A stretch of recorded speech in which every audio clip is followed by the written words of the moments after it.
Assalamualaikum warahmatullahi wabarakatuh and very good morning. Ladies and gentlemen, we'll be starting this virtual event shortly. In the meantime, please register yourself. Assalamualaikum warahmatullahi wabarakatuh and very good morning. Ladies and gentlemen, we'll be starting this virtual event shortly. In the meantime, please register yourself. Assalamualaikum warahmatullahi wabarakatuh and very good morning.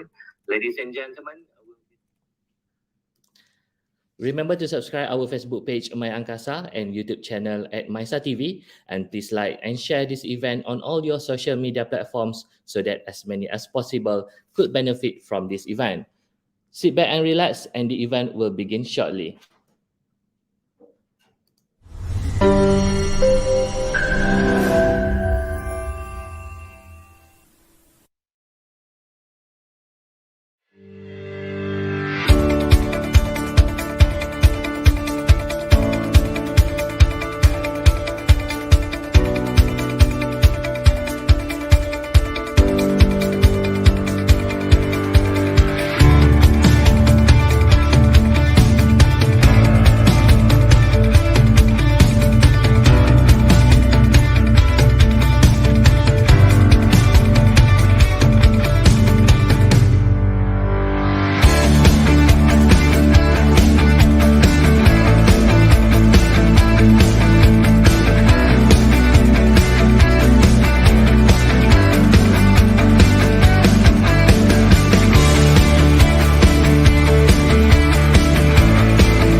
Good morning, ladies and gentlemen, and welcome to the MYSA Technical Talk 2021 Series 2.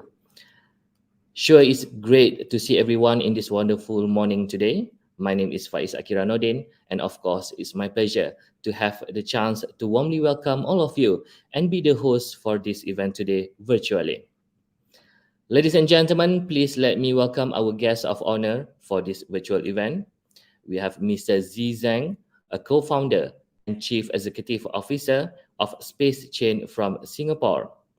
Professor Dr. Yukihiro Takahashi from Space Mission Center, Creative Research Institution of Hokkaido University, Japan.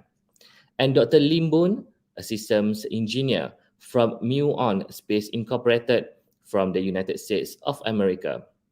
Ladies and gentlemen, welcome to the second series of MYSA Technical Talk 2021, brought to you by the Malaysian Space Agency MYSA in collaboration with the IEEE Geoscience Remote Sensing Society GRSS Malaysia chapter. The theme of today's event is Big Data and Fourth Industrial Revolution, 4IR, in space and remote sensing. First of all, we would like to thank everyone for joining this virtual event. And for your information, this virtual event aims to be a platform for knowledge sharing and technology updates for the benefit of our space community. Ladies and gentlemen, without further ado, we proceed to the main agenda of today, which is to listen and sharing the insights from our distinguished speakers. To continue the session and introducing the speakers, I would like to invite my colleague, Ms. Norafiza Saleha Sahlan, a research officer from the Malaysian Space Agency. Ms. Norafiza, the session is yours. Thank you, Mr. Faiz. Once again, a very warm welcome to all viewers joining us this morning. As mentioned by my colleague, Mr. Faiz, this event is jointly organized by the Malaysian Space Agency MYSA and the IEEE Geoscience Remote Sensing Society Malaysia. This is the second talk in its series, with the first one successfully being held on the 31st September with the theme Space Industry in Malaysia, the Enabling Factors. The fourth industrial revolution is already upon us. The global economy is being fundamentally transformed as we speak by breakthrough in technology cutting across the physical, digital, and biological worlds. Emerging technologies such as automation, robotics, artificial intelligence, machine learning, blockchain, and the Internet of Things are changing the way the world operates. The possibilities are endless. Standing at the paradigm shifts towards data-intensive science, technologies influenced by the fourth industrial revolution are becoming increasingly important in space and remote sensing. Malaysia needs to take advantage of this transformational window opportunity to uplift its people, business, and government. Hence, we are very honored to have with us today 3 distinguished guest speakers to share their expertise, knowledge, and experience in their field pertaining to today's topic, Big Data and 4IR in Space and Remote Sensing. We shall glance through the motivation behind today's theme, analyze the opportunities and challenges, review recent advancements, and envision our way forward. Without any further ado, allow me to introduce our first speaker. Mr. Zi Zheng is the CEO and co-founder of SpaceChain. Championing the fusion of blockchain and space, he believes that these technologies will enable a new era of seamless global collaboration. Mr. Zheng owns his entrepreneurship at Draper University, has his space expertise at the International Space University, and is a graduate of Columbia University. He is also a Lee Kuan Yew Senior Fellow at the Lee Kuan Yew School of Public Policy, National University of Singapore. Having launched not 1, but 5 blockchain-enabled satellite payloads into orbit since SpaceChain's inception, Mr. Zheng has been recognized as a pioneer in this industry and has been sought as a speaker at events like Space Tech Summit, Space Tide, and Space Forum. Please join me to welcome Mr. Zi Zheng with his presentation entitled Big Data and Blockchain Applications in Space. Over to you, Mr. Zheng.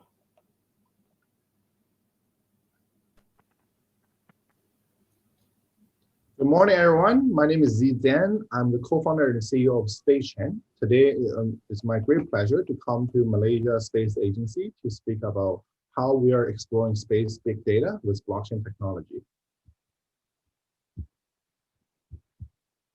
First of all, I will introduce my company and what we have been doing, and also I'll give a brief introduction of the space big data in general. Then I will share a little bit more about our efforts in terms of exploring blockchain application in space.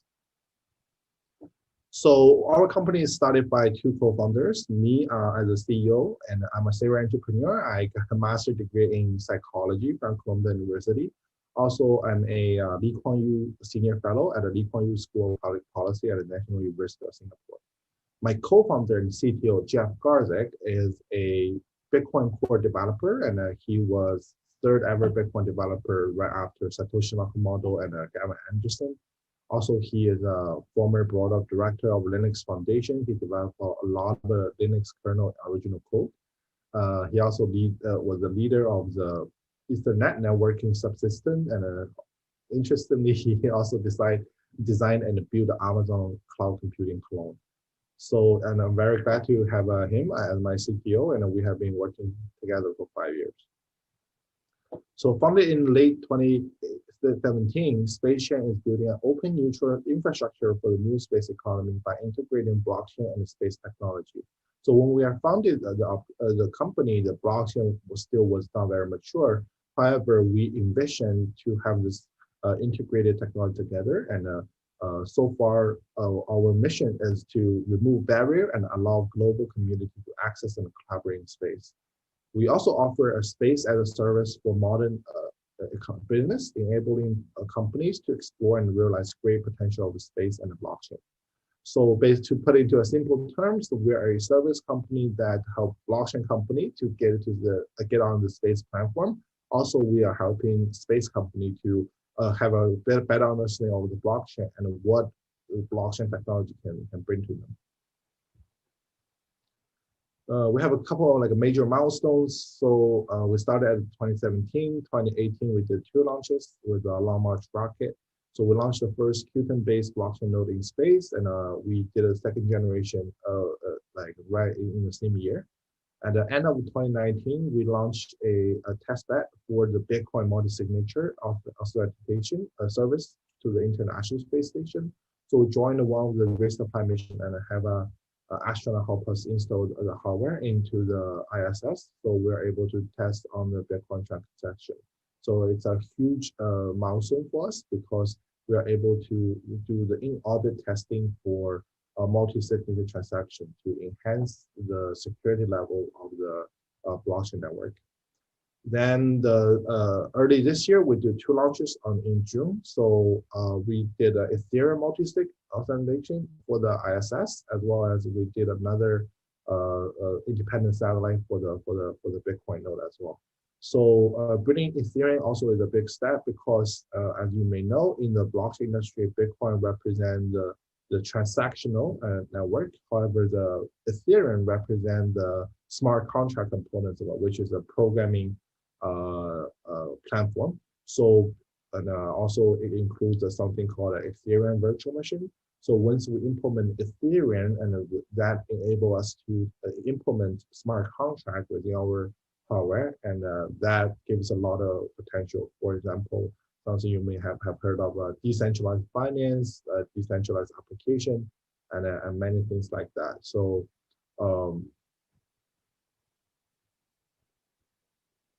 yeah, just to go to our topic. So we are actually have been exploring how are we going to use decentralized technology, decentralized ledger, blockchain technology, whatever you name it, to better use of space data and to build a more next generation of the infrastructure. So we're actually building the first decentralized satellite infrastructure for exploring satellite data with the blockchain feature of being transparent, federated, trustless, and owner's control.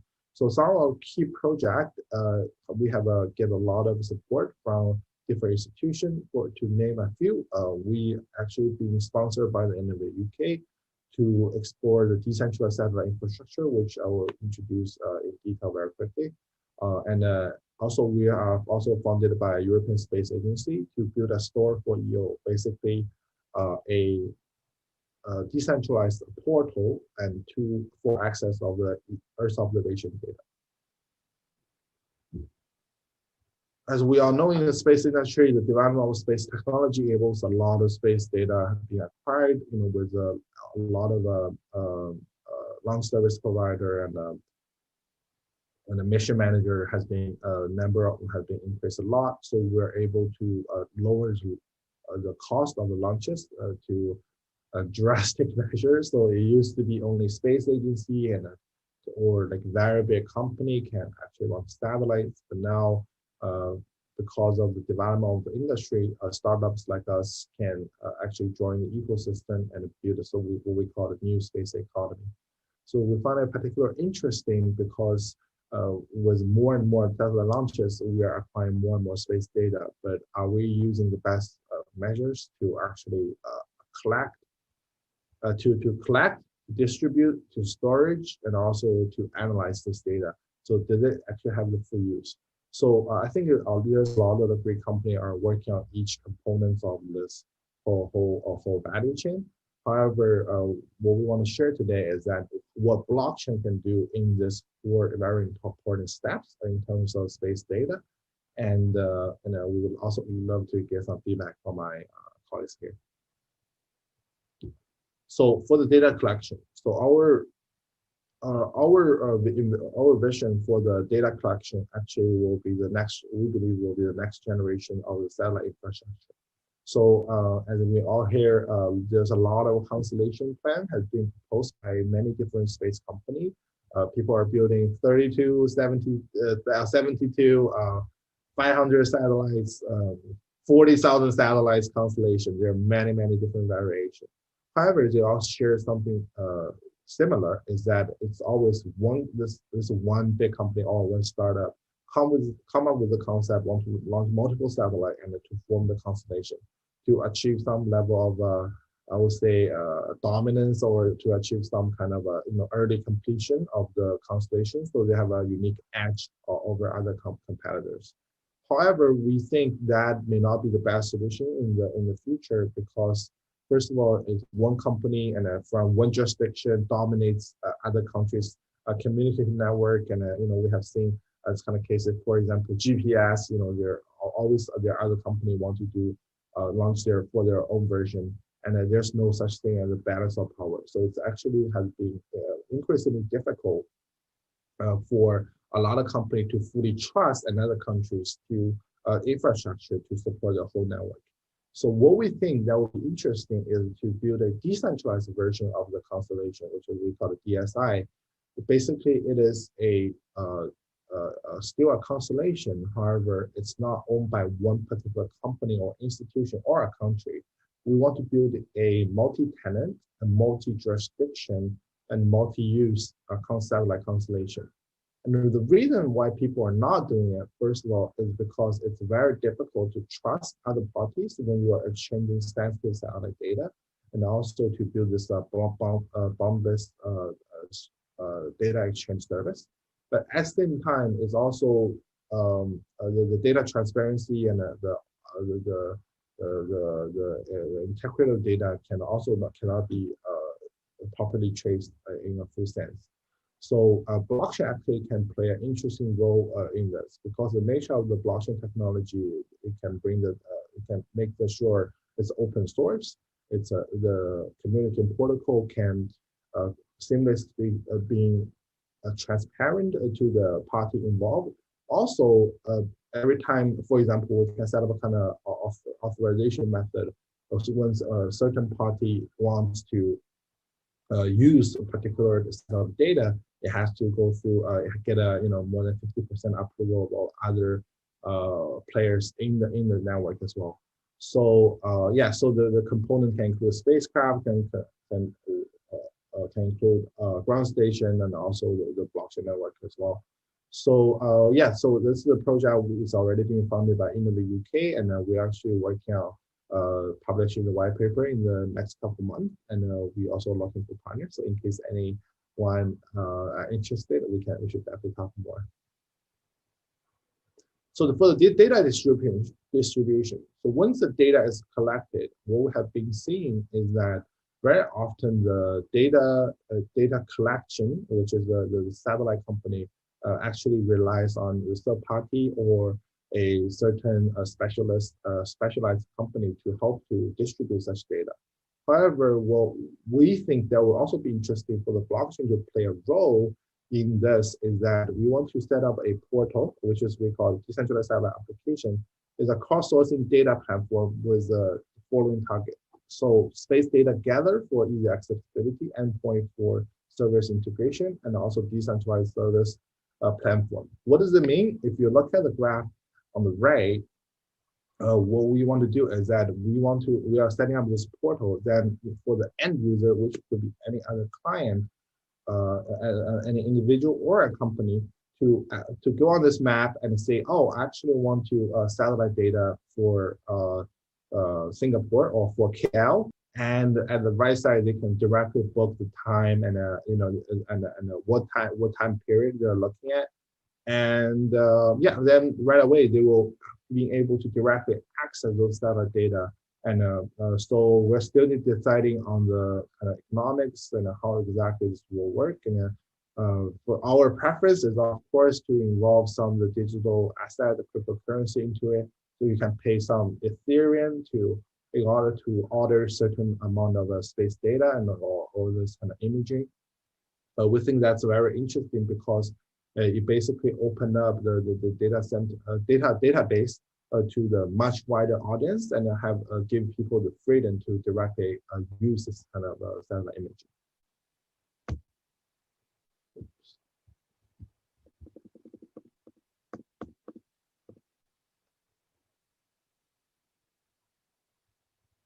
Yeah, so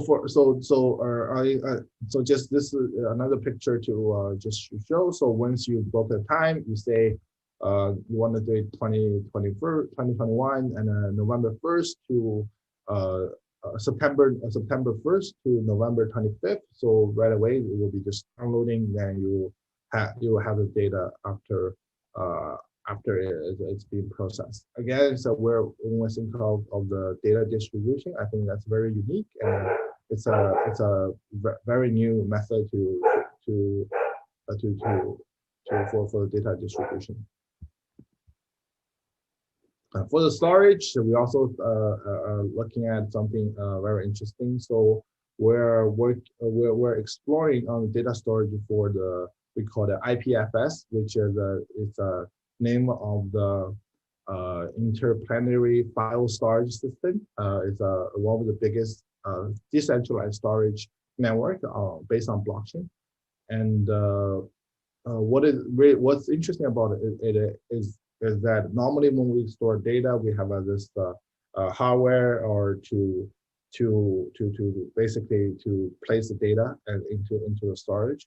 However, in the blockchain sense, what we can do is that we can control the access by the data provider via the smart contract. So anyone who wants to store the data actually can just put it directly on the blockchain. And there's some on-chain and off-chain components of it, which we can definitely explore a bit more in the future. But what the benefit of doing it is that because it's managed by smart contracts, so it doesn't necessarily need to control by one single party. It actually can be managed by the multiple parties and then simultaneously. So it's actually complementary with our DSI and the decentralized satellite infrastructure very well, because we all enjoy the open source and also the transparent nature of it. And, that's something we're also exploring. Last but not least, so data analytics. So what we find very interesting is that we're also building a federated learning system with the blockchain network. So we're developing a new blockchain concept and an architecture to bridge and connect the Earth observation physical environment to the digital ledger and support the formulation of the structured data flows. So with blockchain enhanced data communication are distributed and decentralized yet strongly federated as a EO crowdsourcing community to implement a collaborative AI concept from EO sensors to the user and to the market. So actually also it's directly connected to the data collection part, a data distribution part I was speaking with. So we actually want to form a very strong community, and that can be cross-sourced. So not only the big company, the startup, the space agency can participate in this kind of a data analytics effort, but also it can be cross-sourced. So and the blockchain actually can play a perfect role into to be a registry of a demand and response. So basically, people can request, like I showed here, can request like space data directly from the portal. But also, the companies can also make a request saying, "Oh, we actually want this part of data being analyzed, so we can exploit some value of it." Then anyone in the cross-sourcing community can directly access the blockchain registry and to basically say, "Oh, I can do the job," and so they can do some kind of reward system. So it basically can bring a much wider community to into the whole value chain. Yeah, so this is my very quick introduction of what we do and some of our thinking in terms of the potential use of blockchain application in the space big data. So we're very happy to speak at a Malaysia Space Agency, and also we are looking forward to working with some of you guys. So if you're interested, you can visit our website, @iteration.com. You can follow us on Twitter. We are very active on Twitter to share some of the progress of our company. So if you have any business inquiry or you have any technical questions, we're happy to share with you. So you can drop us an email at info@iteration.com. Thank you very much. This is my attention. Thank you.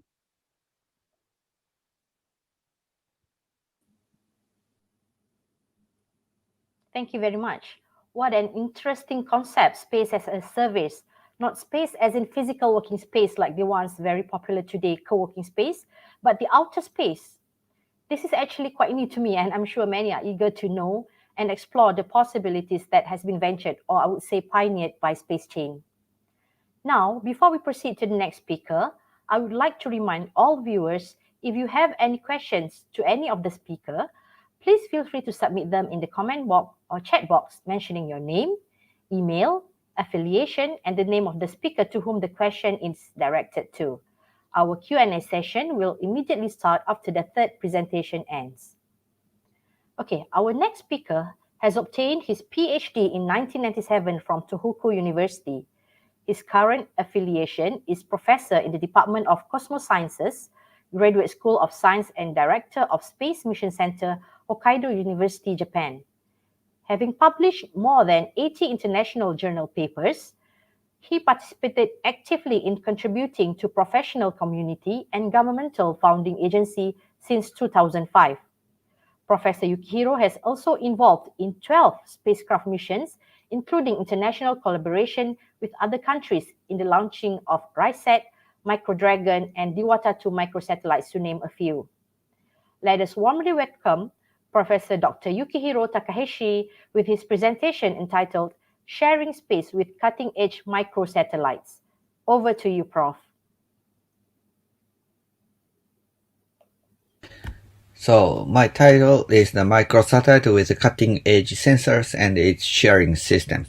This is one of our microsatellite developed under the international collaboration. So microsatellite with a weight of 50 kilogram, and we are making is cost only $3 or $5 million, and quick fabrication is possible, probably within 1 year or less. And on the other hand, the big satellite, large satellite, has a weight of 300 up to many tons, and which cost a few hundred million US dollar, and it takes more than 10 years sometimes from the idea to launch. But this relationship is quite similar to relationship between personal computer and supercomputers. Supercomputer is important, but our lives was improved by personal computer. So we have a good background for the microsatellite development with a weight of 50 kilogram. Our Hokkaido University has a good experience in making payloads and applications. We can provide the world's best optical sensors technologies, and the largest satellite data user communities in Japan. So our professors can provide the good education about the data utilizations. And our partner university, Tohoku University, has a good experience in making the satellite bus at a weight of 50 kilogram. So the success rate is almost 100%. Of course, it's the best in Japan, probably in the world.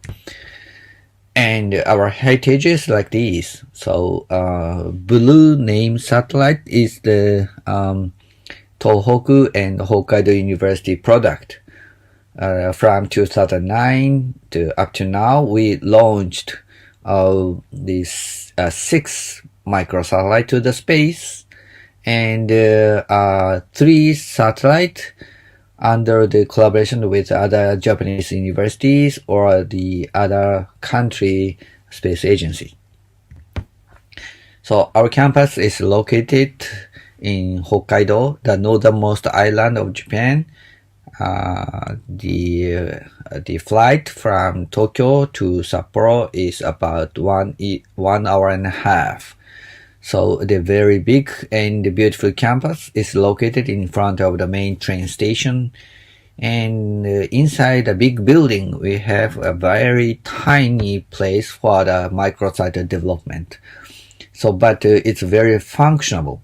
So we have the thermal chamber, thermal vacuum chamber, and the clean booth, and the vibration test facility, shock test facility, and radio wave darkroom, radiation test facilities are available at next or inside our campus building.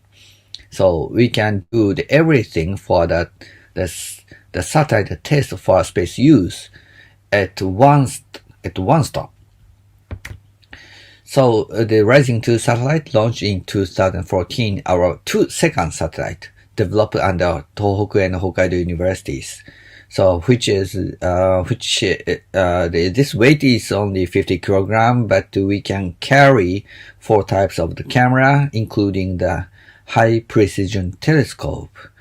The grand resolution achieved was 5 meters. This was the world best at the time. So we can provide the most economical microsatellite with top-class performance of optical monitoring.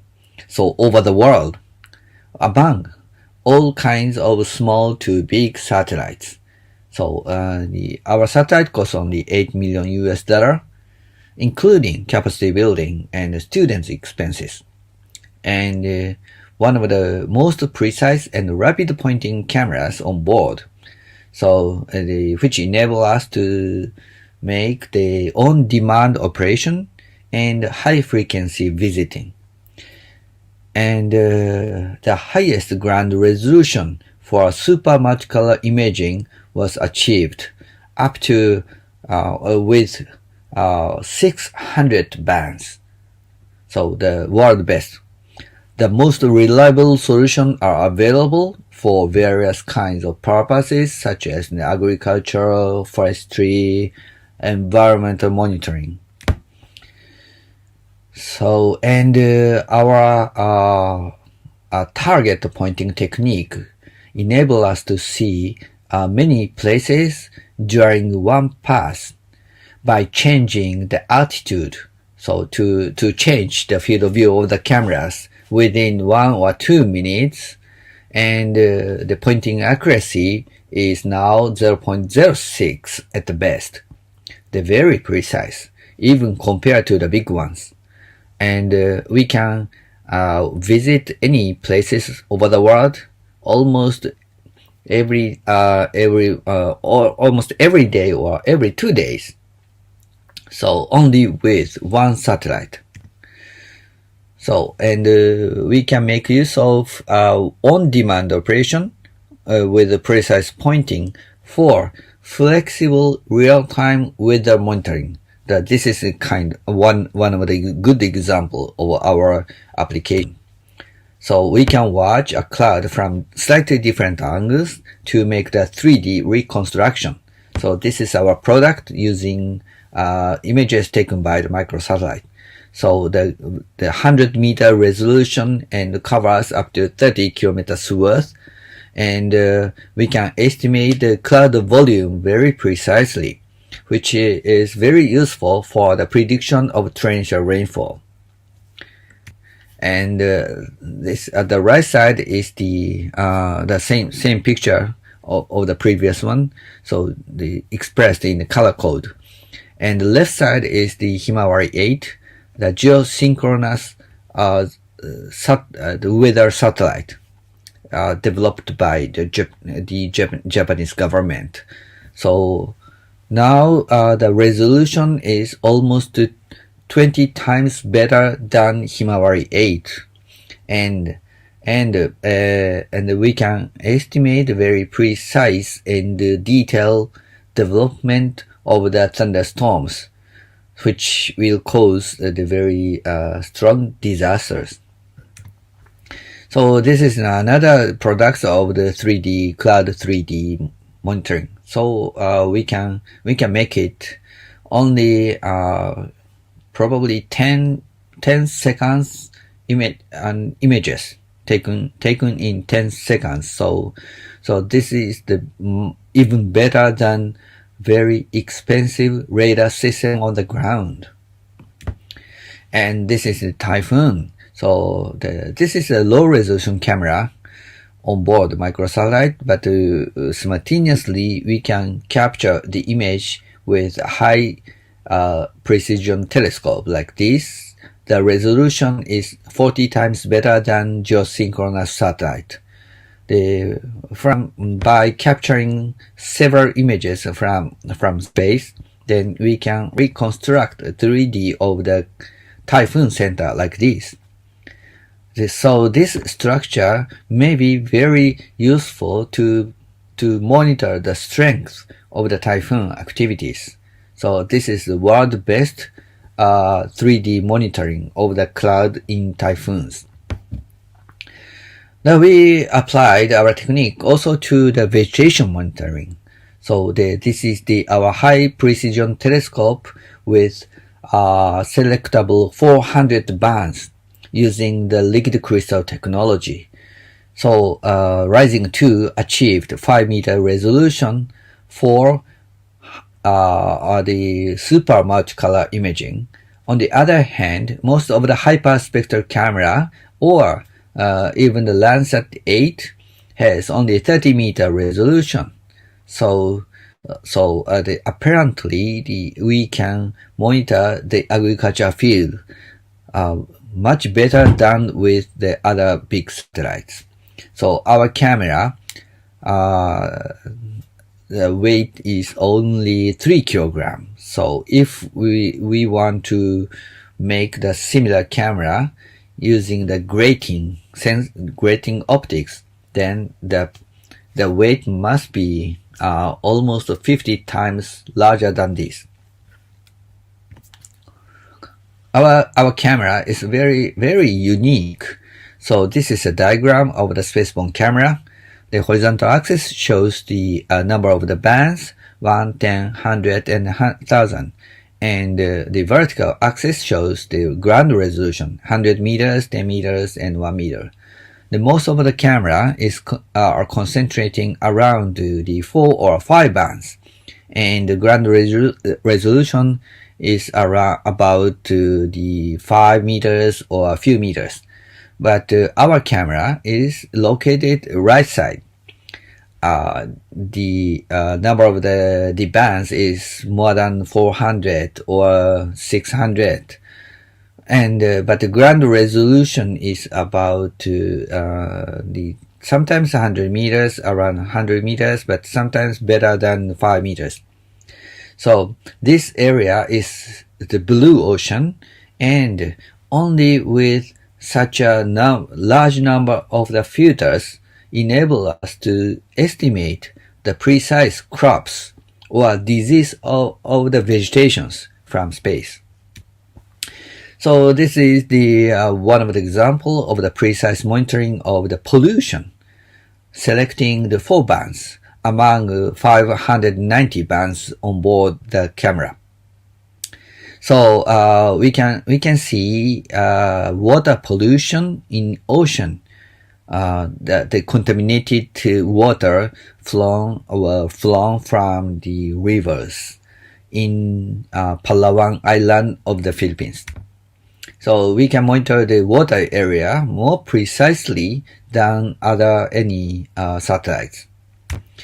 And one of the big problem of the Philippines is the banana disease, so named the New Panama disease. So it's not easy to find this kind of disease by remote sensing, but by measuring the precise color on the ground, spectrum on the ground, then we can select the best combination of the colors. So then we can ask our satellite to capture the image at the limited number of but very important bands from space. So then the red dots shows the expected disease area estimated by the satellite measurement, and the yellow one is the ground validation. So except for the three yellow dots near the center, all yellow dots are accompanied by the red dots.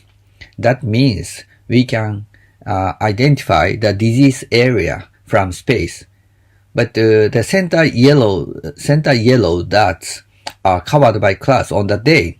So that means if the weather condition is good, we can find disease area from space. This technique can be applied to other kinds of the vegetations as well. So this spectral measurement can be applied not only to the agriculture, but also the pollution monitoring and weather monitoring and the soil moisture conditions or growth stage of the banana or rice field. And also we can monitor the forest to predict the potential fire area, or we can estimate the carbon fixation. Of course, we can monitor the potential the new veins and or the polluted mining area as well. So we also provide the thermal infrared cameras on board our satellites. So volcano eruptions or wildfires and the high altitude clouds can be monitored by this thermal infrared camera. So we can provide the shortest and most economical useful capacity building to you. So $8 million includes not only the satellite but also the capacity building for you, such as the development and the utilization of the satellite and launch opportunities and the student living expenses for 2 years. So the fulfilling education are available. It's not only for the engineers but also for the data analysis. So in agriculture, fisheries, forestry, disaster mitigation, pollution monitoring, weather forecast, climate changes, etc. by top professors in Hokkaido universities. So we can organize the professors to give you the best education according to your requirements. And the first satellite will be developed using an established design, so we make it already, and the second one will be designed by yourself, taking only 4 or 5 years.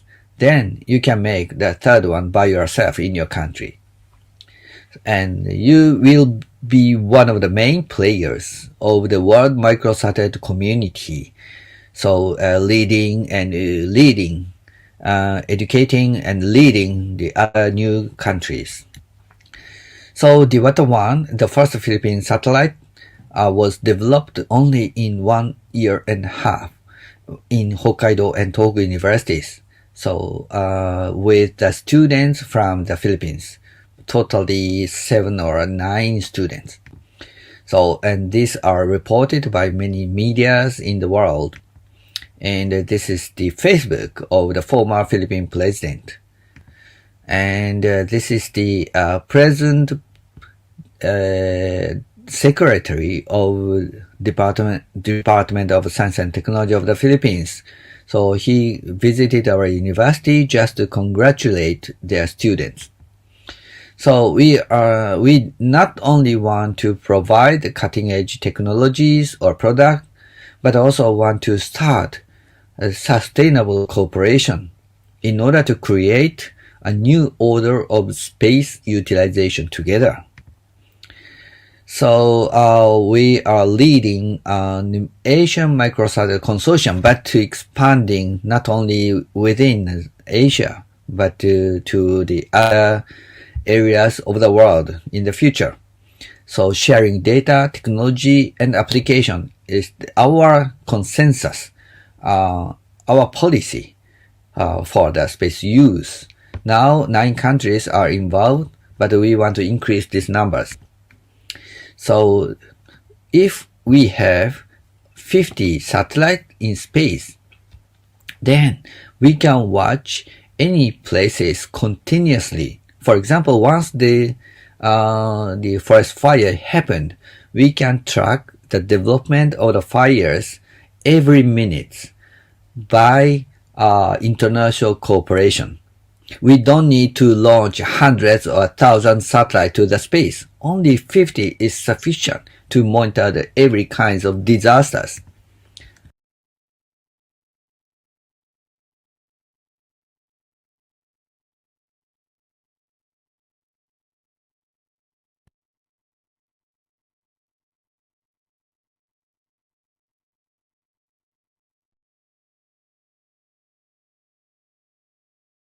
Thank you, Professor Yukihiro. We can see now that nanosatellites are following leaps forward in terms of accessibility, capability, and affordability, in the same way that personal computer brought computing power to the masses by making it smaller, simpler, and cheaper. Nanosatellites bring space to the world by bringing down cost and increasing availability by orders of magnitude. Finally, we have come to our last presentation for today. Currently leading a satellite system proposed by Google, Dr. Boon Lim, mission architect and system engineer at 𝐁𝐢𝐠 Space, graduated from the University of Michigan Ann Arbor with PhD in Geoscience and Remote Sensing. Serial radiometer developer, ground-based, airborne and spaceborne, that has continually added to his tool belt, which now includes spacecraft systems. Dr. Lim holds a patent for his signal digitizer and cross-correlated application-specific integrated circuit and has been awarded with various prestigious awards, including JPL Allen Award and NASA Group Achievement Awards. Dr. Boon will be presenting on the topic, the small satellite revolution. Without any further ado, I hand over the session to you, Doctor.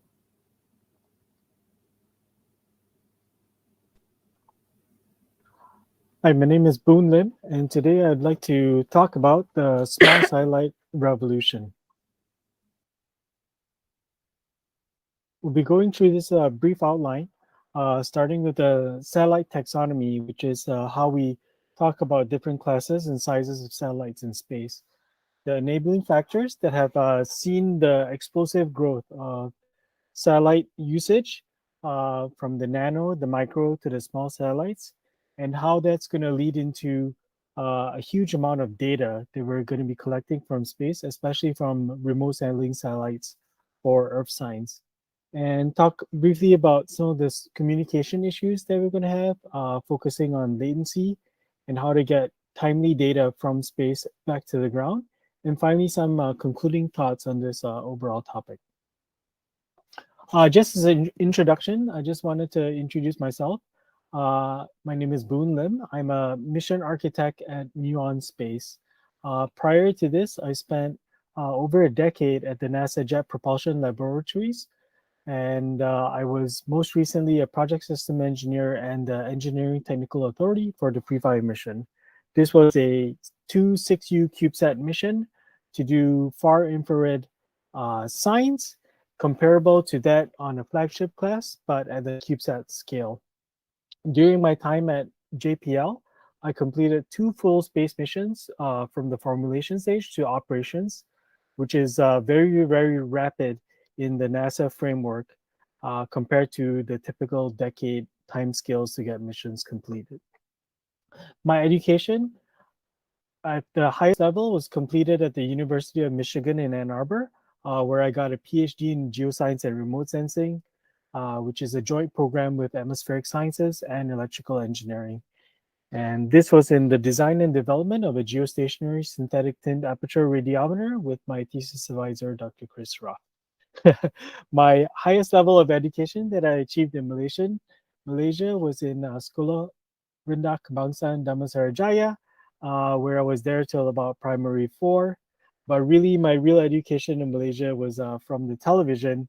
And back in those days, prior to the start of the evening news programs, there would be educational TV in black and white. And that's really primarily where I learned a lot of things. So let's talk about satellites and what's been going on. Back in 2014, there was this article in Nature on the many eyes on Earth. And it had these 4 scales of satellites here. One of the commercial satellites at a hefty, almost 3,000 kilograms, Worldview 3, which you can see in the scale on the right. It's very, very massive. And this could do about 0.3 meters pixel size on the Earth. As you go smaller progressively, you have Landsat, which is about a 2,000 kilogram system with many, many spectral bands. And this one could do on the order of 15 to 100 meters. And then we had some of the new entrants into the scene, which on the small satellite scale, which is about 100 kilograms, in the SkySats, which had about a meter resolution. And then finally, we had the nano satellite entrants in the Dove CubeSats from Planet Labs. These were about 3U CubeSats. And these weighed, 4 to 5 kilograms and had spatial resolutions of 3 to 5 meters. So you can see the vast difference in scales for these operational satellites. And what came next was really eye-opening in the number of satellites that you could launch. You can see in terms of the scale, if we launched all of the Doves in a Worldview package, we would have hundreds of them. And that's exactly what happened in the future. So briefly, let's just go through the small satellite taxonomy and what the different scales means. Large satellites were over 1,000 kilograms. Medium satellites were in the 500 to 1,000 kilogram range. But really, the push came from the small side in the nano satellite / CubeSat satellite range from the 1 to 10. These were where satellites really started to shine in the early years and was able to do some basic functionality with a satellite as well as an instrument combined. And right now, today, we're at the sweet spot where CubeSats were 20 years ago, where now we can do a lot more in the microsatellite and the small satellite range between 10 kilograms to 100 to 500 kilograms. So here's an image that I created. Again, this was 5-6 years ago, comparing the scales of various satellites. You saw in the previous image some of the different ones. And this is another one just to reinforce the point. The GPM Core Observatory, this was a flagship mission, billion-dollar satellite. And there are 2 satellites that we have stacked on them, a SkySat, which was about 100 kilograms, and then a 6U CubeSat, which was on the order of 12 to 15 kilograms onto the solar panel wings there. And you can kind of see that we're really talking about 2 different beasts here. And what happened with the miniaturization of everything else in the world, with cell phones and everything else, is kind of happening in space right now, with satellites performing significant functionality at much smaller sizes. So what were the enabling factors for all of this to happen? The major one was the reduction in cost of access to space.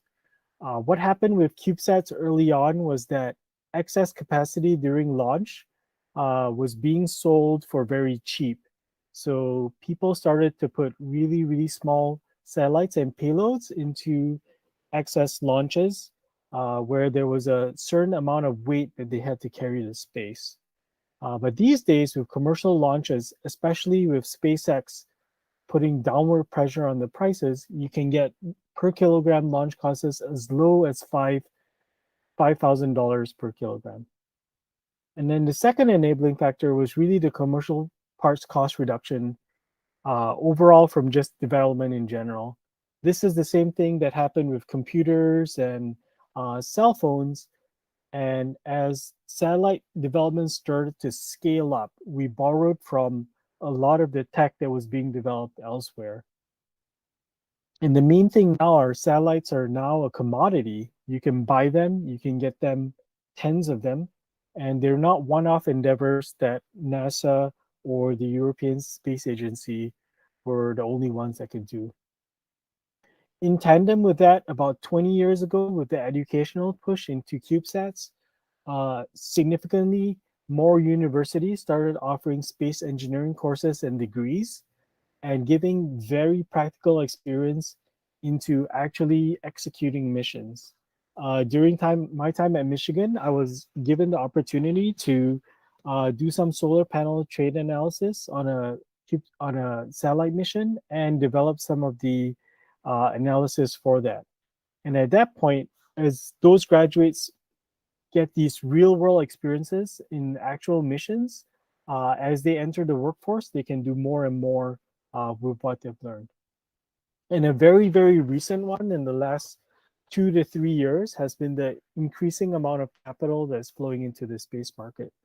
Revenues at present are about 350 billion worldwide on an annual basis, and they expect to hit a trillion level in the decade to come.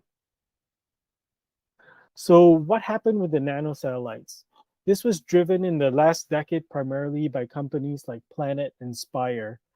And you can see on the right, they really started the commodity and mass production of satellites in scale. Planet itself to date has launched over 350 satellites, over 200 of which are still active. And those were the imaging satellites that we talked about at the 3-meter resolution or so.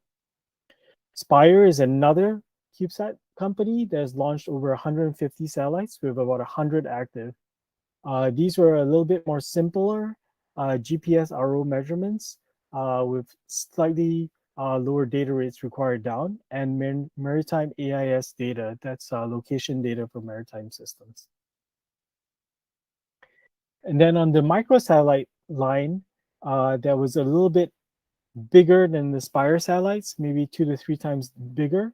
NASA as well had some of the early pushes where, for example, the Earth Ventures mission selection of Cygnus in 2012 of 8 satellites at about 20 kilograms apiece are really proved out that you could do constellations for a relatively low price. The difference, of course, is that the NASA budgets, this was $150 million mission compared to some of the commercial entities which satellites costed less than $1 million a piece. And of course, the big push for an agency like NASA is on microsatellite science. And this is an example of a 6U CubeSat that I worked on, Tempest-D. This is a microwave radiometer that measures the atmosphere and various levels in the atmosphere for water vapor and temperature. And you can see the example on the left as we sample through various clouds and systems, and the images on the top right where you see the different signatures of the rain bands in a hurricane system and where the moisture is concentrated. The image on the bottom right is image of the overlay of Tempest-D data with another JPL instrument, RainCube, which was a radar in a CubeSat. Again, these were state-of-the-art instruments placed into really small form factors, returning real signs. So the promise is there for a lot of return from the science side as this scales up as well in size. And as we enter the small satellite realm, which is closer to the 80 to 100 kilogram level, as we cross those thresholds, we really see a lot more exquisite and complicated instruments. 2 instruments that I'd like to talk about are Capella and ICE-I. two companies based in the US and Finland, respectively, which carry synthetic aperture radar instrumentation. You can see Capella using a large deployable reflector there to do their pixel size reduction, and then ICE-I uses phase array panels to do a similar thing. Both these types of constellations, because as the cost goes a little bit higher, are smaller in number compared to what you've seen with Planet Inspire. But they're still on the order of tens of satellites, which is again an order of magnitude larger than what we've really seen executed typically, which is the single flagship class. And even then, these are very, very capable systems, and they're scaling up to a lot larger numbers. The similar system that we saw with Skybox imaging, which became Terabella when Google bought it, and then later on Planet purchased the SkySats.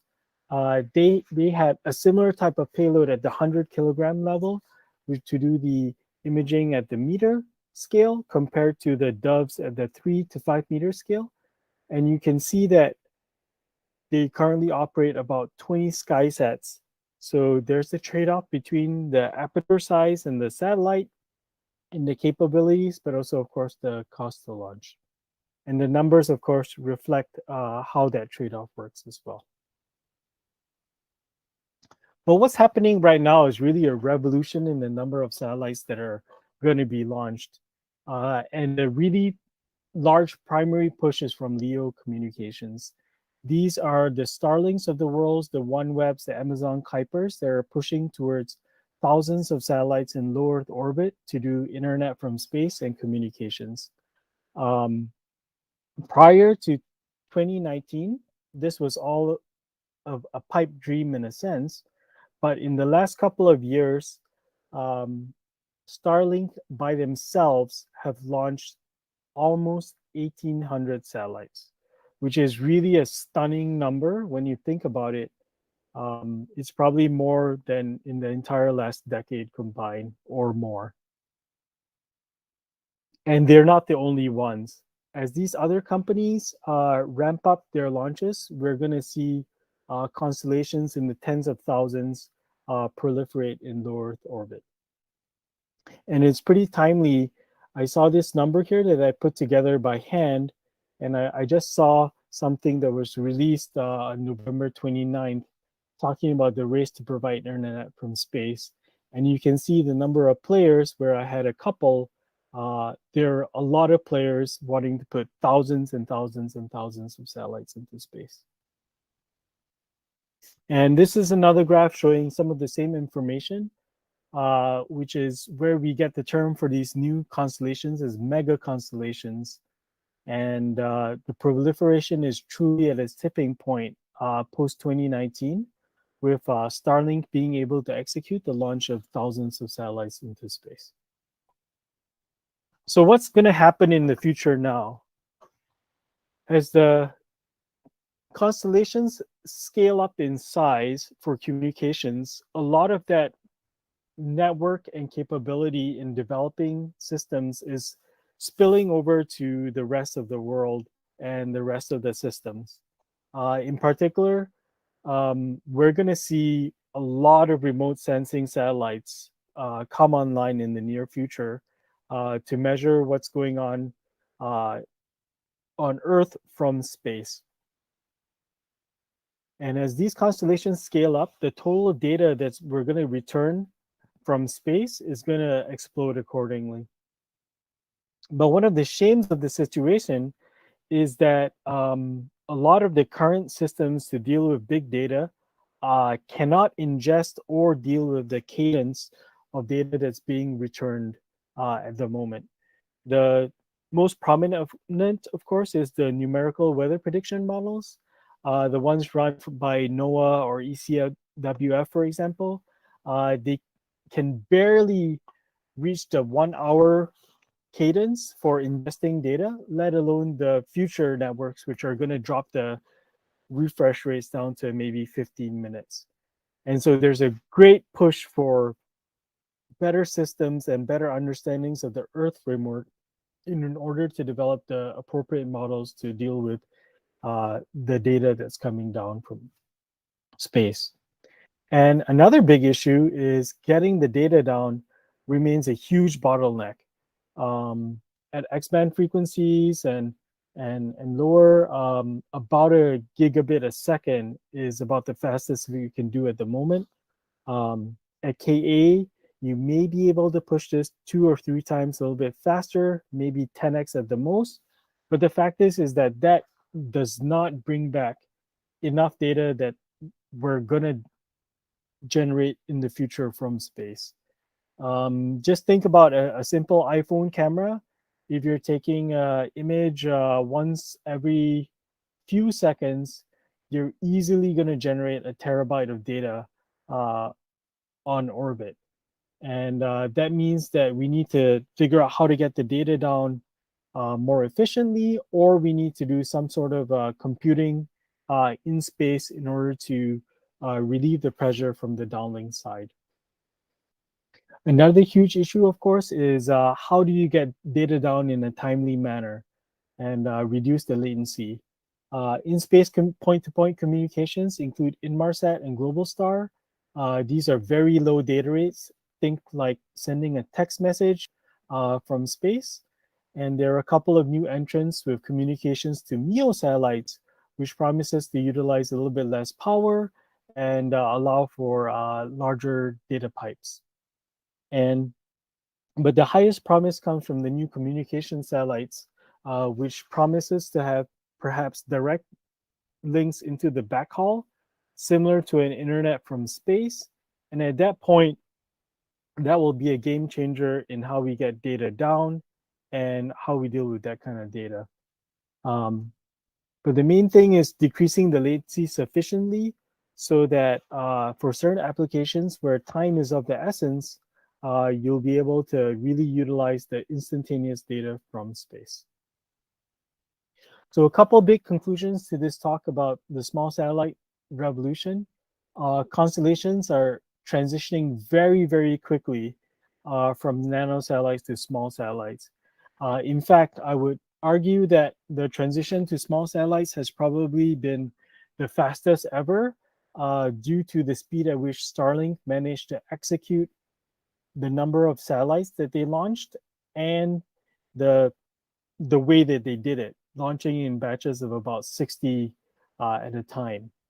But now that the LEO communication satellites have been the primary hardware and launch drivers, they're pushing the entire industry forward.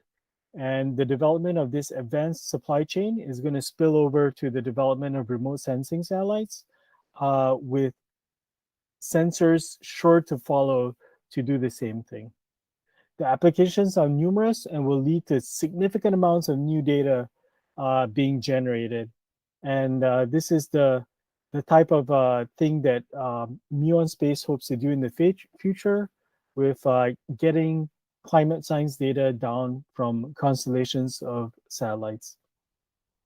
And the primary push at the moment has been to increase the downlink rate to the ground, but in the near future as well, we'll be exploring edge computing and a lot of new methods for AI and machine learning in space to take some of the load off, because in the end, some of the fundamental physics of communications to the ground is difficult. But again, in 5 years, as these super LEO constellations develop, there'll be an additional pipe down to the ground, which may open again a vast number of new applications. And so that's my talk for today, and I will welcome questions in the Q&A later. Thank you, Doctor. So we have seen that this technology plays a key role in providing the right kind of information to help global leaders make decisions and manage the most worrying risk, from extreme weather to climate change, biodiversity loss, infrastructure breakdown, natural catastrophe, and crisis in the supply of food or water. Viewers, ladies and gentlemen, the end of our last presentation brings us to the highlight of our webinar today, the question and answer session. Unfortunately, Mr. Zhang won't be able to be here with us now due to unforeseen circumstances. Fret not, Taking his place for the Q&A session, we have with us his right man at Space Chain, Dr. 𝐁𝐢𝐠. A brief introduction, Dr. 𝐁𝐢𝐠 graduated from the University of Cambridge with a PhD in physics. He is responsible for research and development at Space Chain, where he spearheads both industry and academics R&D projects, as well as technology development and commercialization. He is also an expert in blockchain technology, on orbit optical, quantum, communications, and holograms. It is great to have you with us today, Dr. 𝐁𝐢𝐠. Yeah, thank you. Okay, can we now have all our presenters back on the screen? Thank you. Okay, I can see that there's a question from Mr. Hasif Azami. I think this question has been answered by Dr. Boons during your slides just now, but he's asking a question to Professor Yukihiro Takahashi. What is the best resolution can be achieved by optical sensor on microsatellite currently? And do you think applying the machine learning on board microsatellite will help the weather monitoring? I think Dr. Boon has explained a lot in his slides, but do you have anything to comment or add, Professor? Yes, so we achieved 5-meter resolution 2014 already, and we can make the higher resolution than 1 meter. It's possible. It's not difficult for us, but we are concentrating the larger SD resolution than 2 meters at this moment. We achieved about 2 meters. So because our purpose is the agriculture monitoring, forestry, fisheries, environmental sciences. So in that case, we don't need to make the 1 meter resolution, but instead we are developing the hyperspectral sensors. So without the spectral information, it's quite difficult to predict the crops or the pollutions or the vegetations or CO2 fixations. So this is the most important thing. Most of the satellites are measuring only RGB with the broadband camera, the 150 or 100 nanometer resolution. But in that case, it's quite difficult. We found that it's quite difficult to estimate the crops. So therefore, our advantage is the spectral measurement. I want to emphasize this point. Thank you very much. Okay. Do you have anything to add, Dr. Boon? No, I actually have a question. Okay, Yukihiro. In my presentation, I talk a lot about the data rates, right? And with hyperspectral measurements that you're talking about, channelizations of 600 to 1,000 channels in data hypercubes, how do you get the data down? And what do you do with all that data? Okay. So my point is that in most cases, we don't need 100 bands at the same time. So for the specific purpose, for example, if we want to know the rice disease from space, in that case, we need to choose only 3 bands or 4 bands. It's even smaller than the existing satellite. But the point is the narrow band and the specific bands, wavelengths. So this is the point. So we need to choose the best frequency combinations, but we don't need 100 bands at the same time. So then our satellite can choose the best wavelengths after launch. This is the point. Mm-hmm. Okay, thank you, Prof. Okay, I don't see any questions up on the board, but I have a question for Dr. 𝐁𝐢𝐠. Okay, blockchain was first used in space in 2018. Since then, the industry is emerging, and as it moves into outer space, how does the technology benefit space exploration?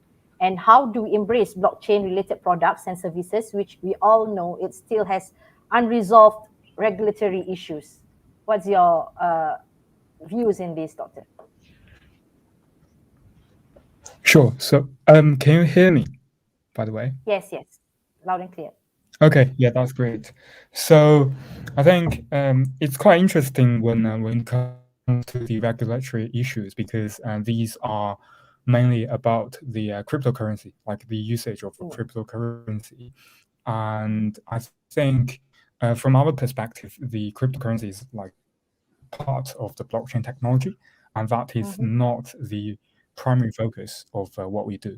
So what we are actually doing currently is to integrate the kind of decentralized networking part of the blockchain to space. So that does not only, for example, like deal with the supply chain management, which is like normally what people will consider the blockchain can be used to, but also it provides a trusted network environment. So one of the advantage of blockchain is that everything is public, everything is viewable online, and you can always check like your underlying script on a, for example, space payload. And at the same time, what we do is we deploy a smart contract allowing specific address to access the payload. So in that case, we can always view that who has the accessibility to certain satellite payload and who has the authorization to download the space data. So that kind of creates a collaborative and trustless environment for space technology development. So in the space exploration field, normally currently what we do is that we, as a single company, we develop a technology by ourselves. There's like very few collaborations noticed on the space exploration nowadays, as it should be. So what we are kind of building toward is like an architecture that can allow people to collaborate, to share data, to share essential information between spacecraft securely and transparently. And then it's more like we are going together toward this space exploration instead of we as one company do that. So yeah, that's our view for this question. Okay, maybe this will address the issue highlighted by Dr. Boone, the latency and the storage of our, because we can see that we are acquiring so many big data, but we have problem in latencies and storage currently. Yeah, so that is interesting because blockchain technology itself cannot fully support like a low latency networking issue. It will need to collaborate with, for example, like inter-satellite links, potentially at a deeper space exploration. That will be like optical link. But what is currently missing for space exploration part is so if a lot of satellites or a lot of spacecraft is currently around the Earth, and how can a network be formed among those spacecraft when they belong to different companies, when they belong to different countries? So this is something that blockchain can definitely contribute to. So yeah, that if everybody can participate in such a network, the latency will of course be much lower than like single company's network. Okay, thank you, Doctor. Okay, so my next question is for Dr. Boone. Okay, the fourth industrial revolution brings transformation to the speed and scope of IT platforms and systems that contribute a lot in modern society. With rapid development in new technologies, how does space support the fourth industrial revolution, in your opinion? Well, it's pretty interesting in terms of calling it supporting the fourth industrial revolution. I think what has happened is that the fourth industrial revolution has kind of enabled the capabilities in space already. They've really slingshotted the capabilities in a very, very short amount of time, from going from behemoth satellites to much smaller capabilities, to much smaller satellites with much better capability. So I think that's really been the amazing thing that has happened in the industry, where everything from IC technology and miniaturization has really pushed space into a new paradigm. And what's happening now with space, I think it's going to be a different kind of revolution. I like the blockchain idea that they've been talking about in terms of a little bit of utopian ideals, right? Where it's data sharing and the cooperation and interoperability. I think that's it's a great thing, because we haven't seen that happen terrestrially, and the question is, can that happen in space, for example, and how will we all collaborate to make that happen? But as we are getting all the data down and we're increasing our observational capability, I think it's going to lead to a different kind of revolution. And for me, I have young children, so what I want to see happen is for us to take better care of the Earth. I want us to make the observations that Dr. Yukihiro is talking about, where we optimize crop yield, right? So we can feed everybody. That we measure water drought loss so that we can stop, places from having droughts. That we can measure the right kind of weather situations so that we can stop hurricane destruction and minimize the loss there, and other agricultural things. So I'm hoping that after 4 comes 5, and that'll be where humanity kind of saves itself with observations from space. Yeah. Okay, let's hope that. Okay, thank you, Doctor. Okay, the next question is for Dr. Yukihiro. Okay, with the advancement of big data analytics, are there any new method of applications to manage, exploit, and analyze remote sensing big data? As you have mentioned, some of the examples like crop monitoring, food security, and others. So how do we benefit from the popular 3Vs, volume, velocity, and variety of remote sensing data? So I think for the promoting the space remote sensing, the key is the ground measurement, not in space, because the space data is very expensive. As Dr. Boone pointed out, the data, the communication, the downlink is the cost of the satellite data. So therefore, we want to minimize the total amount of the data downlink from the space. So to do this, we need to carefully choose the best spectral bands based on the ground measurement. So therefore, we are now doing the ground measurement of vegetations, every kinds of vegetations. So we developed very cheap spectrometer on the ground and ask the farmers to measure their own farm. So it's quite a cheap instrument, and even 100 spectrometer are already distributed to the Japanese farmers. So then they are measuring the every situation of the crops, disease, water shortage, or the fertilization. So then we are now analyzing this data with AI to pick up the best spectral bands. So then we just ask the satellite to measure at specific bands, only specific bands, not all the hundreds or at least 1,000. So therefore, we need to pay attention to the works on the ground first. This determines the value of the spacecraft. So this is my opinion. So now we are doing the ground measurement as well as the space development. Okay, yeah. So we are exploiting the Internet of Things using multiple sensors on the ground and communicating it with our satellites in space. Okay, so we have a question for Dr. 𝐶𝐭𝐻 from Mr. Muhammad Rujhan.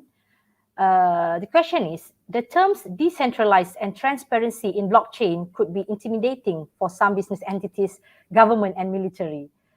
We don't want to reveal everything. So what's your comment in this?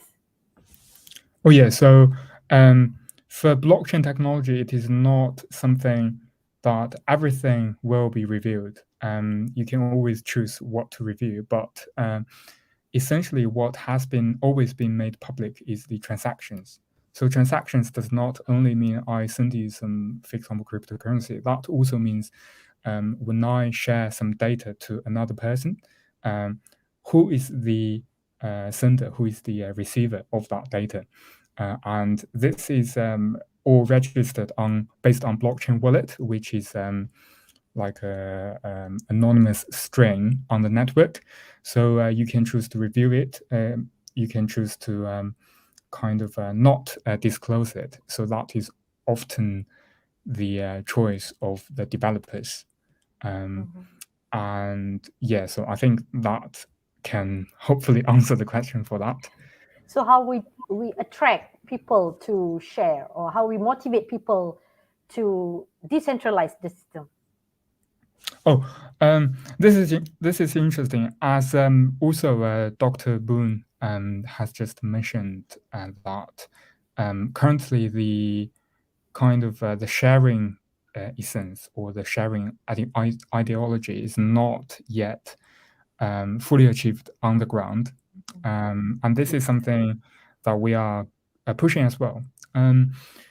We all know, like, the development path for working on a project. We first write a code, and then we bring our team members to optimize it. However, nowadays we use GitHub, and we can always find open source resources on GitHub.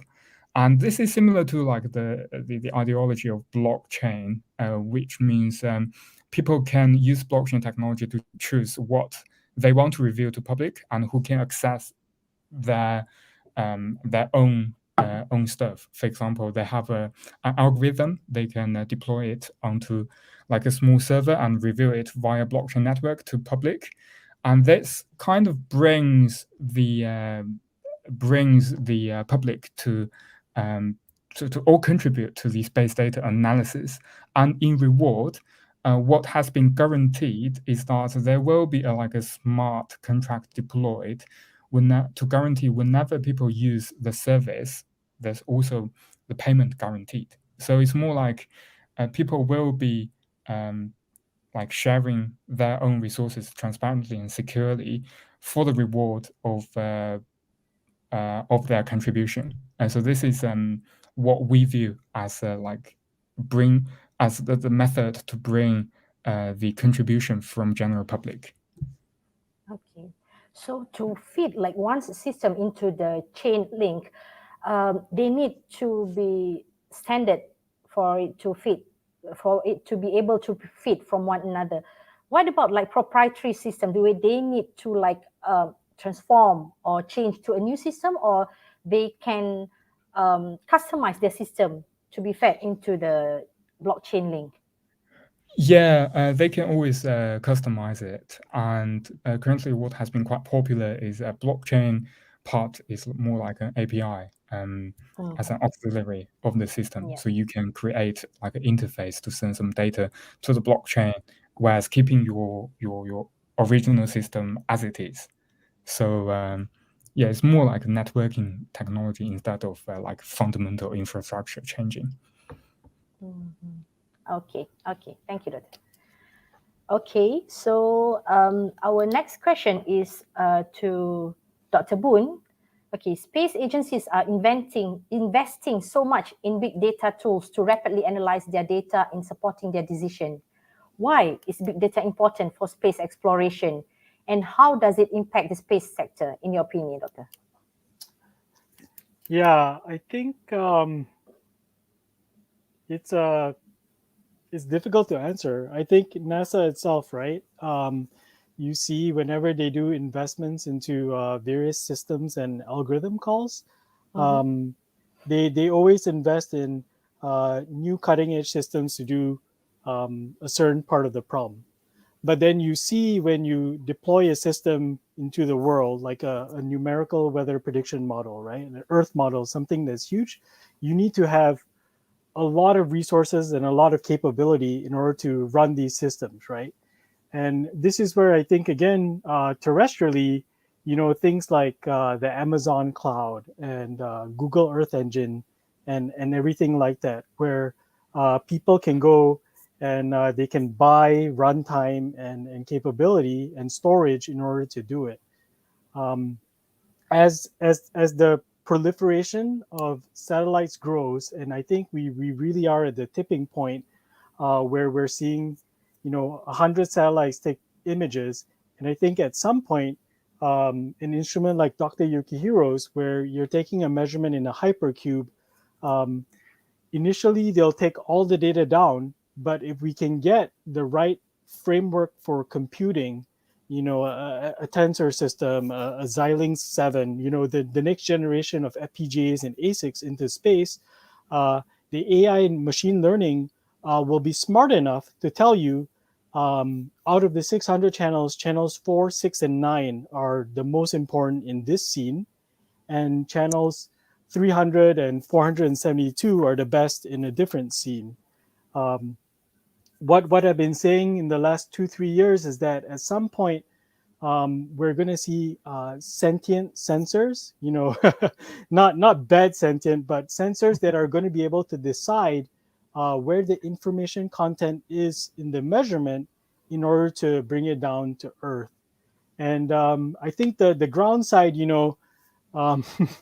there's a joke that I have with one of my colleagues who writes, and maybe Dr. Tseng, you can appreciate this, where he writes exceedingly beautiful code, code that is optimized.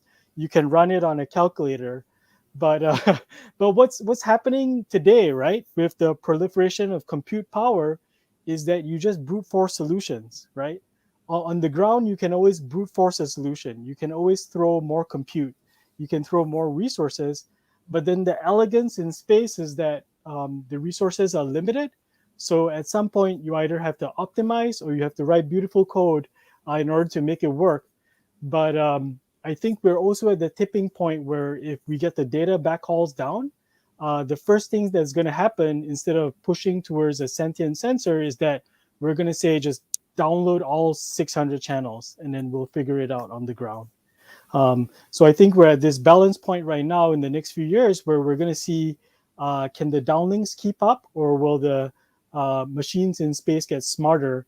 And then on the ground, again, Google, Amazon, everybody else, right? We just throw compute at problems. Yeah, we just collect all the logs and we keep it there just in case if we need it. Just in case, that's right. Okay, do you have anything to add, Professor Yukihiro?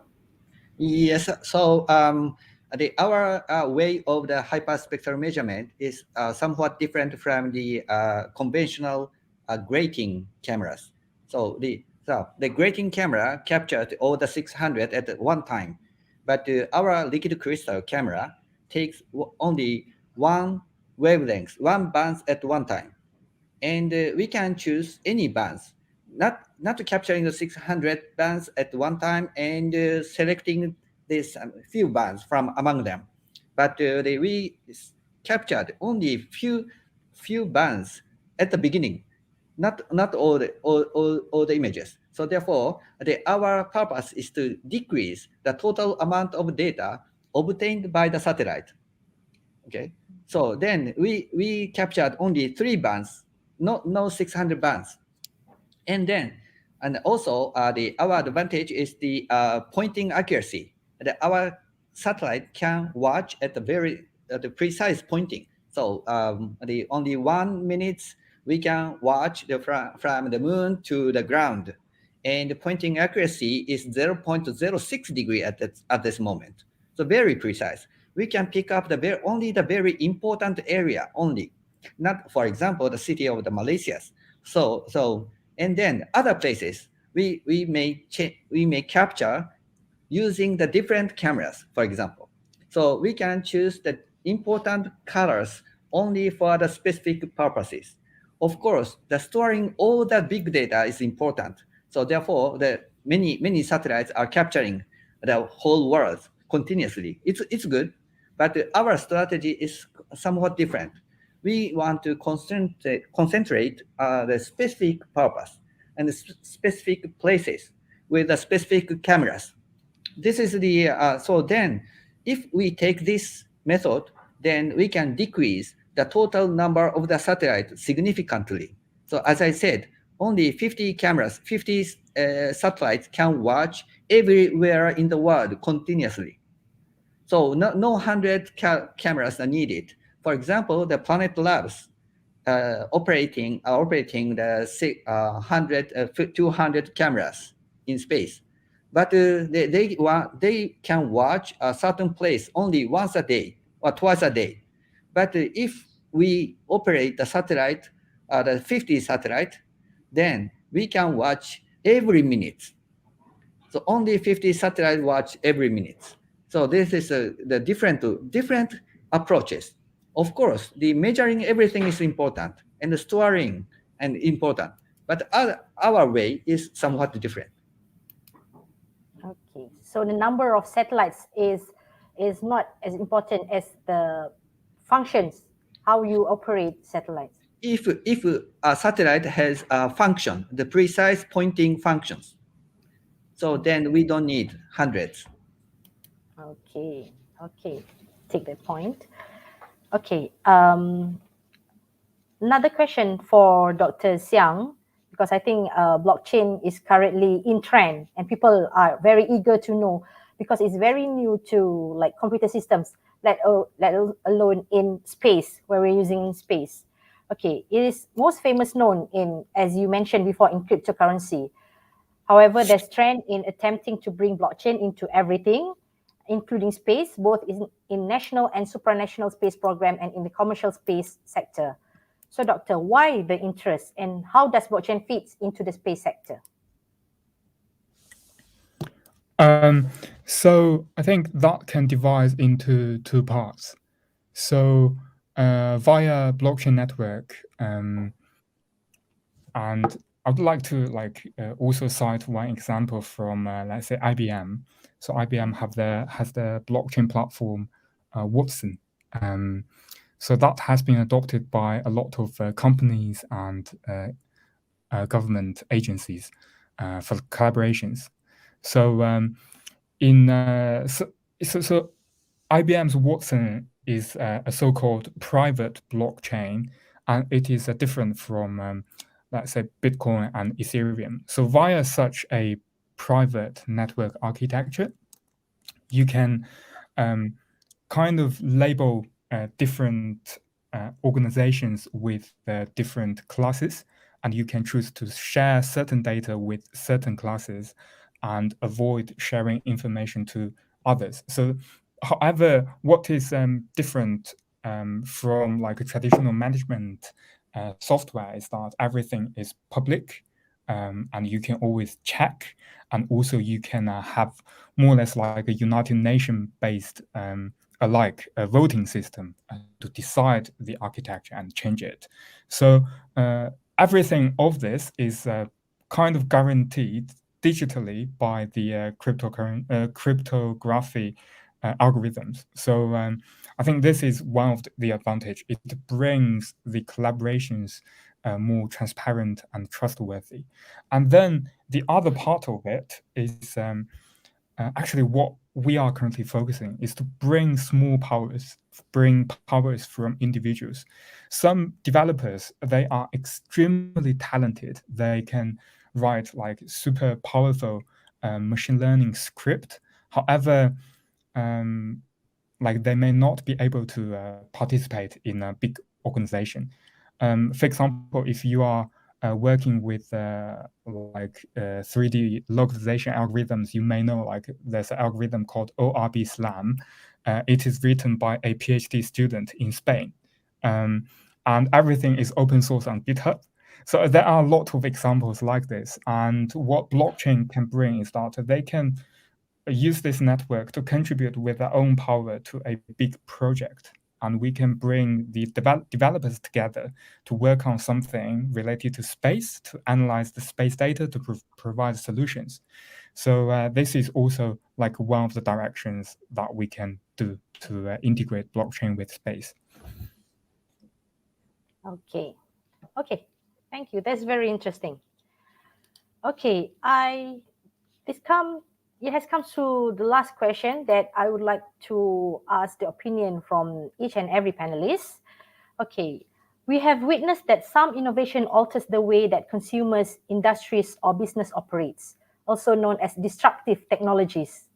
How disruptive are robotic, autonomous vehicle, nanotechnology, and quantum computing to space industry, in your opinion? Okay, we start first with Dr. Boon.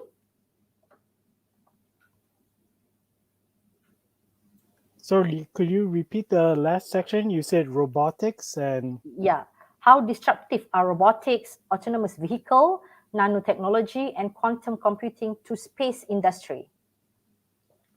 Today or in the future? I think today none of that is really disruptive yet. For example, robotics, right?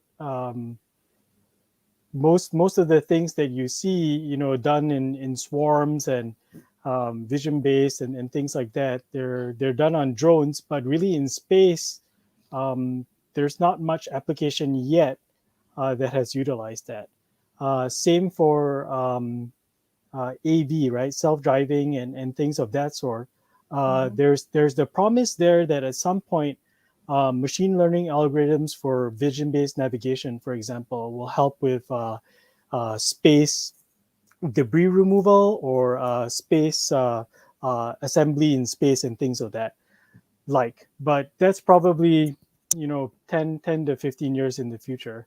And then I think the last one was quantum key, and I'm not super familiar with that. I think Dr. Singh with the blockchain, I believe there's another Singaporean company that's doing quantum key where they store it in space. I think again it's really in its infancy, and with the key pairing, the latency issue is of course again an issue where you can't update your key until you hit a ground station unless you have a continuous link. So my vote would be not disruptive yet, but maybe in the decade and a half to come, it could see some value. Okay, so not as much as it affects like manufacturing sectors. Yes. Currently. Okay, so what about you, Professor Yukihiro? What's your opinion in this?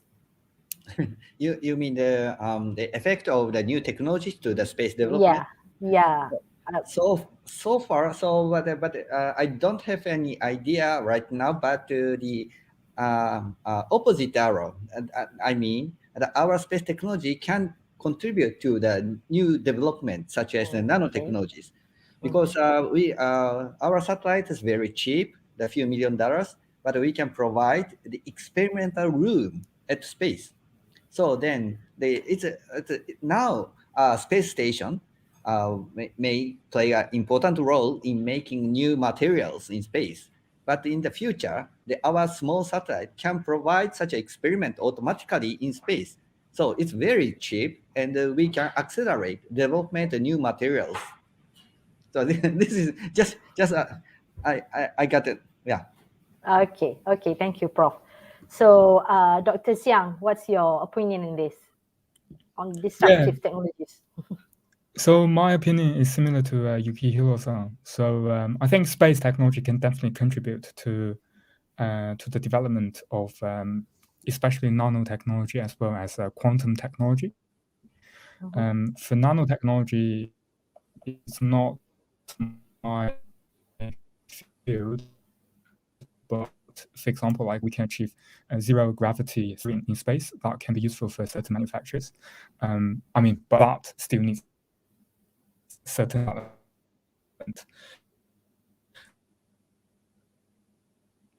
technology. We know that China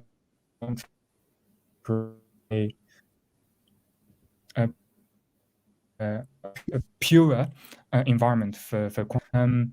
And what's interesting in quantum computing is that nowadays a lot of solutions highly relies on low temperature. Things are more or less happening in around like 0 to 4 Kelvin. And if there's like a relatively kind of static spacecraft located at certain location in space, like not super far from Earth, we can probably find a cheaper way to maintain those low temperatures and carry out the future quantum experiment. So I think this is something that space can contribute to quantum, but yeah, there's still a lot of work to do and long way to go. Okay.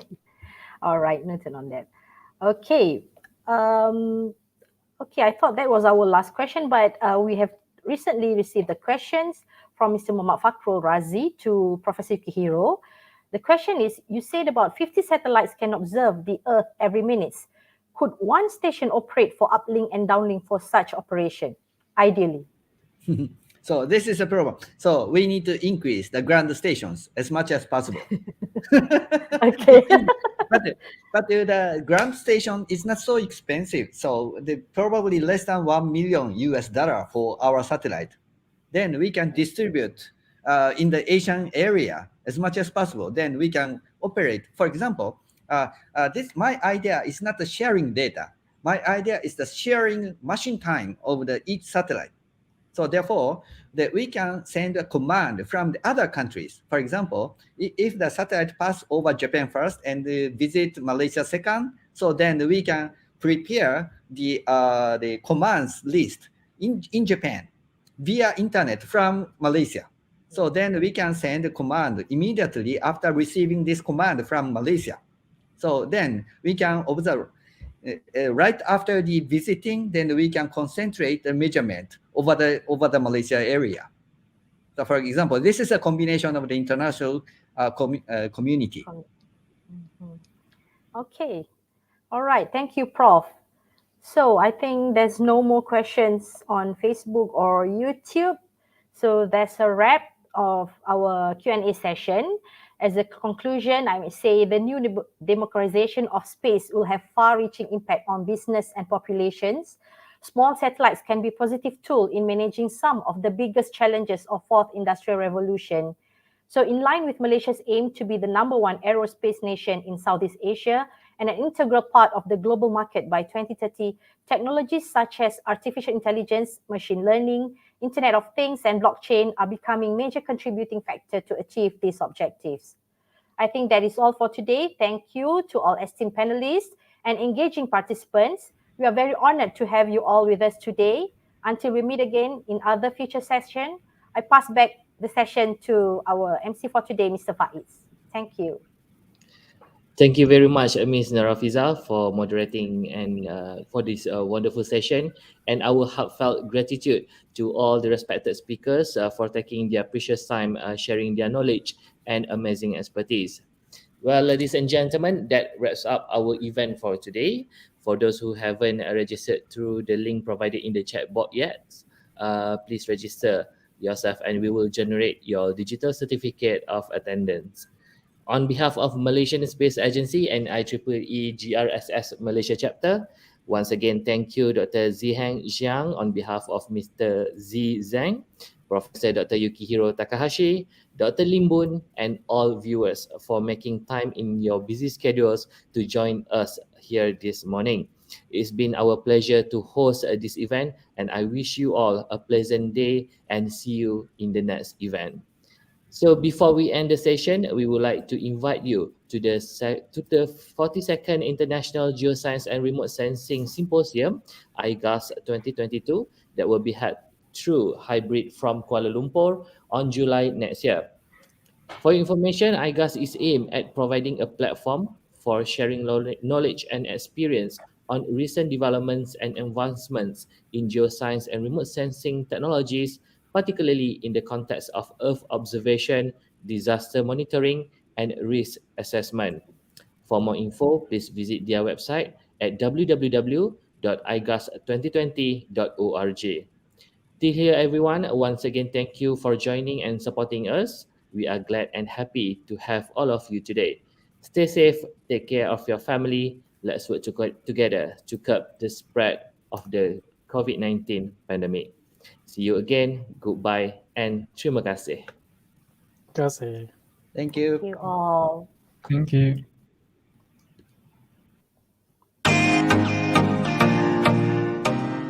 On behalf of the organizing committee of IGAS 2022, I would like to welcome and invite all of you to the 42nd Annual Symposium in Kuala Lumpur, Malaysia.